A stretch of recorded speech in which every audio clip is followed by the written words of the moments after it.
മലപ്പുറം തിരൂരങ്ങാടിയിൽ ആരോഗ്യമന്ത്രി വീണ ജോർജിന്റെ പരിപാടിയിൽ ഡോക്ടർ ഹാരിസിന് ഐക്യദാർഢ്യവുമായി യൂത്ത് ലീഗ്. താലൂക്ക് ആശുപത്രിയിൽ വിവിധ പദ്ധതികളുടെ ഉദ്ഘാടന ചടങ്ങിൽ മന്ത്രി സംസാരിച്ചുകൊണ്ടിരിക്കെ യൂത്ത് ലീഗ് പ്രവർത്തകർ ഐക്യദാർഢ്യ പ്ലക്കാർഡുകൾ ഉയർത്തുകയായിരുന്നു.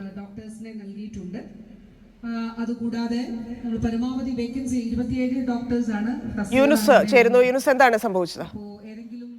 ധന്യ, മലപ്പുറം തിരൂരങ്ങാടിയിൽ ഇന്ന് ഉച്ചയ്ക്ക് ശേഷമാണ് മന്ത്രിയുടെ വിവിധ പരിപാടികളുടെ ഒരു ഉദ്ഘാടനം ഈ ഒരു തിരൂരങ്ങാടിലുണ്ടായത്.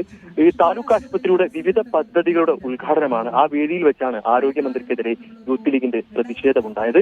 ഡോക്ടർ ഹാരിസ് ചിറക്കലിനെ പിന്തുണയുമായി ഐക്യദാർഢ്യമായാണ് യൂത്ത് ലീഗ് രംഗത്തെത്തിയത്. ഈ ഉദ്ഘാടനത്തിന് ശേഷം മന്ത്രി സംസാരിക്കുന്ന സമയത്താണ് യൂത്ത് ലീഗ് പ്രവർത്തകർ ഐക്യദാർഢ്യമായി പ്ലക്കാർഡ് ഉയർത്തി മന്ത്രിക്കെതിരെ പ്രതിഷേധിച്ചത്.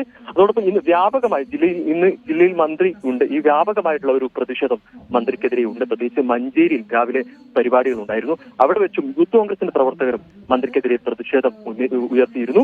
പിന്നീട് പോലീസ് എത്തി ഈ പ്രവർത്തകരെ അറസ്റ്റ് ചെയ്ത് നീക്കുകയായിരുന്നു. അതിന് പിന്നാലെ വലിയൊരു പോലീസ് സന്നാഹം മന്ത്രിക്കൊപ്പമുണ്ട്. കാരണം വലിയ പ്രതിഷേധം മുന്നിൽ കണ്ട് വലിയൊരു പോലീസ് സന്നാഹം മന്ത്രിക്കൊപ്പമുണ്ട്. തിരൂരങ്ങാടിയിൽ എത്തിയപ്പോൾ വലിയ ഒരു പോലീസ് സന്നാഹം ഉണ്ടായിരുന്നു. ആ ഒരു സാഹചര്യത്തിലും പ്രതിപക്ഷ സംഘടനകൾ മന്ത്രിക്കെതിരെ ഈ ഡോക്ടർ ഹാരിസുമായി ബന്ധപ്പെട്ട വിവാദത്തിൽ മന്ത്രിക്കെതിരെ പ്രതിഷേധം ഉയർത്തുകയാണ്. ഏതായാലും വലിയൊരു പ്രതിഷേധമാണ് വ്യാപകമായി ഇന്ന് ജില്ലയിലുടനീളം മന്ത്രിക്കെതിരെ ഉണ്ടായത് തന്നെയാണ്. ശരി യൂനുസ്.